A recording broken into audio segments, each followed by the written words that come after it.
Hello दोस्तों, स्वागत है आपका हमारे YouTube चैनल पर। आज हम इस वीलॉग में आपके लिए लेकर आए हैं यात्रा श्री केदारनाथ जी की, जो कि हमने दिल्ली से स्टार्ट करके हरिद्वार होते हुए रूट डाइवर्जन के कारण नरेंद्र नगर टिहरी बांध होते हुए घनसाली म्याली तिलवाड़ा होते हुए हम लोग पहुँचे सोनप्रयाग। इस यात्रा के दौरान हमें रास्ते में बहुत ज़्यादा खूबसूरत वादियाँ, पहाड़, रास्ते, झरने देखने को मिले। कई बार तो हम इतने मंत्रमुग्ध हो गए कि इन रास्तों में ही खोते चले गए। टिहरी झील का बेहद ही खूबसूरत नज़ारा जो कि यहाँ पर देखते ही बनता है। नाइट स्टे तिलवाड़ा में करने के बाद हम अर्ली मॉर्निंग सुबह 4:30 बजे के आसपास निकल पड़े सोनप्रयाग की ओर।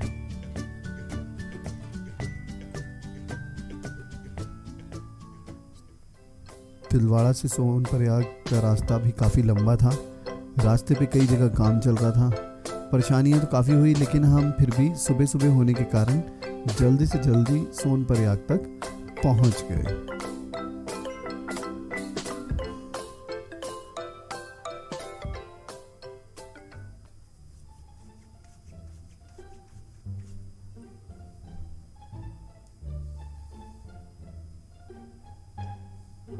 खूबसूरत वादियाँ, छोटे छोटे घर, इन सभी चीज़ों ने हमारा मन मोह लिया था।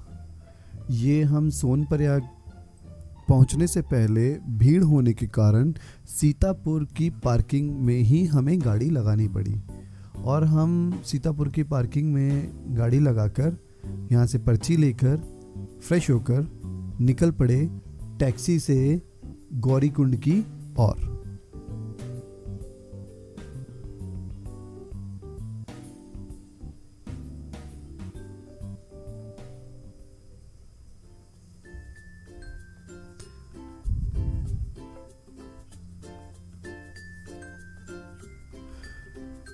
दोस्तों, मैं आपको बताना चाहूँगा, गौरीकुंड पहुँचने से पहले सोनप्रयाग में आपको बायोमेट्रिक रजिस्ट्रेशन करवाना होता है। उसके बाद ही आपको यात्रा की अनुमति दी जाती है।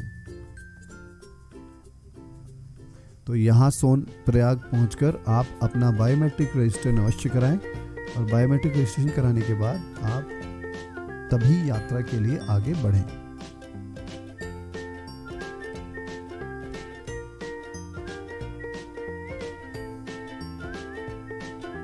ये देख सकते हैं आप यात्रा का स्टार्टिंग पॉइंट गौरीकुंड, जहाँ से यात्रा पैदल स्टार्ट की जाती है।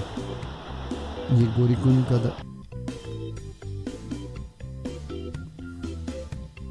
खूबसूरत दृश्य। ये मंदाकिनी बहते हुए। दोस्तों, मंदाकिनी नदी वही है जो केदारनाथ के ऊपर ग्लेशियरों से बहती हुई आती है। खूबसूरत झरनों का दृश्य ये मंत्रमुग्ध कर देता है और शरीर में एक नई चेतना, नई ऊर्जा का संवहन करता है।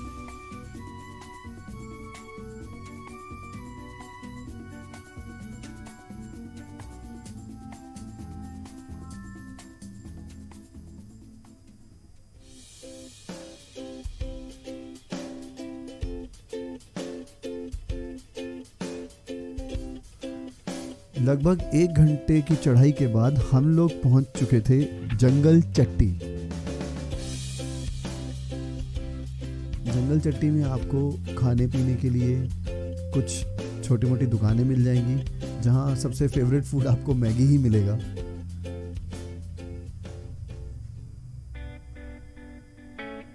रास्ते, खूबसूरत नज़ारे, खूबसूरत झरनों के बीच से होते हुए जब आप यात्रा की चढ़ाई को पूरा करते हैं तो थकावट धीरे धीरे गायब होने लगती है। दोस्तों, कई जगह यहाँ लैंडस्लाइड भी थे, पत्थर गिरे हुए थे बड़े बड़े, और वहाँ से सावधानी पूर्वक होते हुए निकलते हमारे कुछ दोस्त मिस्टर सोनू भाटी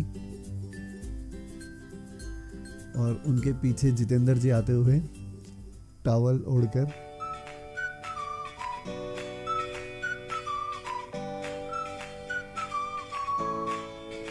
दोस्तों कई लोग घोड़े, खच्चरों इत्यादि पर जाते हैं और अपनी यात्रा को सुगम बनाते हुए जल्द से जल्द पहुँचते हैं। दोस्तों ये जो आप देख रहे हैं आगे सफ़ेद सफ़ेद सा, ये बह गया हुआ विलेज है जिसे रामबाड़ा कहते हैं।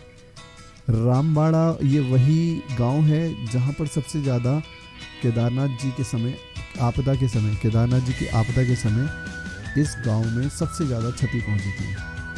पूरा का पूरा गांव, जो कि लगभग 400 या 500 लोगों का गांव था, यहाँ से पूरा तहस नहस हो गया था।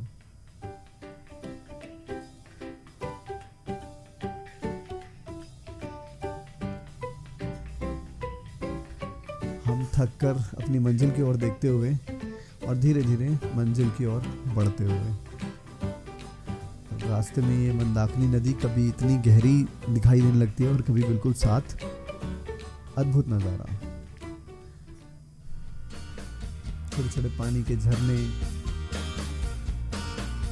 और इन झरनों के बीच से होते हुए जब आप निकलते हैं तो अलग ही चेतना और ऊर्जा का संवाहन शरीर में हो जाता है। ये सुमित जी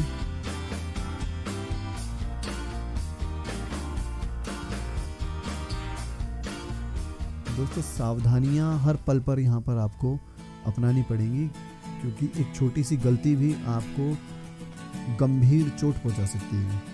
तो यात्रा के दौरान बिल्कुल ध्यान रखें अपने आसपास होने वाली छोटी मोटी हलचलों पर।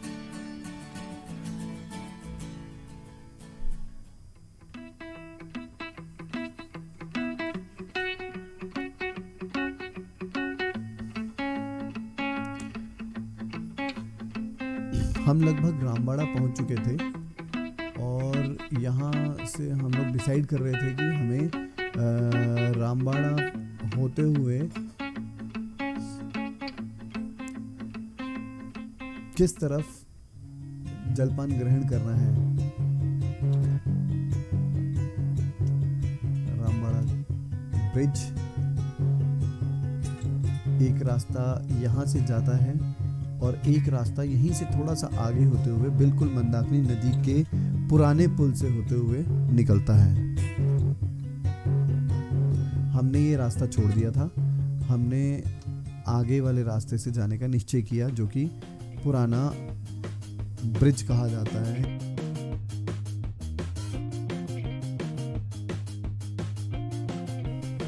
मंदाकिनी नदी, खूबसूरत दृश्य देख सकते हैं बहती हुई मंदाकिनी नदी का। मिस्टर सोनू भाटी हमारे मित्र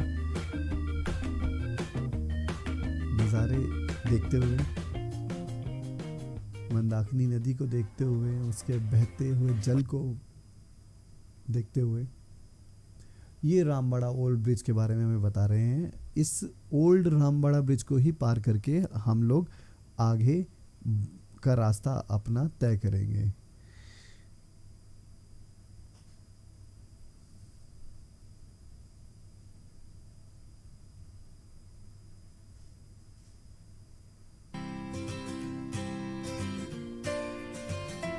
दोस्तों ये शाम का नज़ारा, पहाड़ सुनहरी होते हुए, और हम छोटी लिंचोली पहुंच चुके थे और इसके बाद आता है बड़ी लिंचोली लगभग 2 किलोमीटर के बाद।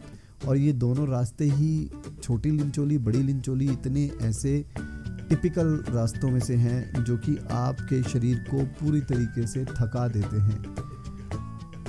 इस 4 किलोमीटर की चढ़ाई को चढ़ने के लिए आपके अंदर एक अलग ऊर्जा का संचय होना चाहिए। ये आप सामने छानी कैंप देख रहे हैं, जो कि बेस कैंप से लगभग 1.5-2 किलोमीटर की से पीछे है। और ये है बेस कैंप। बेस कैंप में हमने जाके गढ़वाल मंडल निगम का टेंट लिया था, जो कि 500 रुपीज़ पर पर्सन है। हम लगभग 8 बजे के आसपास यहाँ पहुँच गए और अत्यधिक सर्दी होने के कारण हमने आगे जाना उचित नहीं समझा, जो कि केदारनाथ जी 2 किलोमीटर यहाँ से 1.5-2 किलोमीटर के आसपास है। हमने यहीं पर ही अपना रात गुजारने का निश्चय किया और हम लोगों ने 5 लोगों के लिए 5 बेड्स या 5 बेड ले लिए। ये अर्ली मॉर्निंग सुबह सुबह का दृश्य है केदारनाथ जी का। हम लोग सुबह 4:30-5 बजे फ्रेश होकर केदारनाथ जी के दर्शन के लिए निकल पड़े। और ये सुबह होती हुई ये आप देख सकते हैं बिल्कुल फ्रंट व्यू केदारनाथ जी का, और पीछे के पहाड़, आसपास की धर्मशालाएं, खुले रास्ते और यात्रियों का हुजूम जो कि पहुंच रहा है बाबा केदारनाथ जी के दर्शनों के लिए। मंदिर के कपाट फ़िलहाल बंद थे और ये कपाट थोड़ी ही देर में खुलने वाले थे। हम अपनी यात्रा और दर्शन के लिए इंतज़ार करते हुए एक लंबी कतार में खड़े हुए थे और हमारे मित्रगण आसपास के नज़ारे देखते हुए फोटोएं खींच रहे थे। मंदिर परिसर की भव्यता बहुत ही अनूठी है। इसको देखते ही मन में अलग अलग भावनाएं उत्पन्न होती हैं कि हम यहाँ तक कैसे पहुँचे और पहुँचकर हम किस तरह अब दर्शन के लिए उत्सुक हो रहे हैं। सूर्य की पहली किरण पहाड़ पर पड़ती हुई जो कि गोल्डन सुनहरी रंग के पहाड़ में रंगा हुआ था। हमारे देखते ही देखते यहाँ धीरे धीरे भीड़ बढ़ती चली गई। दोस्तों, ये है भीमशिला। जब केदारनाथ आपदा के समय पानी, मंदाकिनी नदी का पानी हर तरफ तबाही मचा रहा था, तब इसी पत्थर ने, इसी शिला ने, इसी भीमशिला ने आकर मंदिर को मंदाकिनी नदी के पानी से बचाया। लोग आज इस शिला की पूजा करते हैं और इसी भगवान के चमत्कारी शिला के कारण इस मंदिर का अस्तित्व बचाने में जो इस शिला ने भूमिका निभाई, उसके लिए आज भी इसका धन्यवाद करते हैं। जय श्री केदारनाथ जी। मंदिर के कपाट खुल चुके थे और अब हम दर्शन करके बाहर निकलकर मंदिर के प्रांगण को अच्छी तरह से निहार रहे थे। भीड़ एकदम बढ़ गई और धूप खुल के निकल आई, जिसके कारण सर्दी थोड़ी कम महसूस होने लगी। दोस्तों, ये है केदारनाथ जी का हेलीपैड स्टैंड, जहाँ पर हेलीकॉप्टर्स एक के बाद एक पूरे दिन यहाँ पर फेरे लगाते रहते हैं और यहाँ पर आके यात्रियों को उतारते और चढ़ाते हैं। आप देख सकते हैं एक हेलीकॉप्टर आते हुए।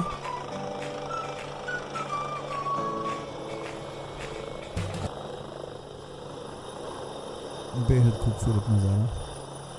हम आपको इसको बिल्कुल पास से दिखाते हैं। और ये देखिए, सवारियां बैठ चुकी हैं, उतरने वाली उतर चुकी हैं और अब ये हेलीकॉप्टर वापस फाटा की ओर जाते हुए।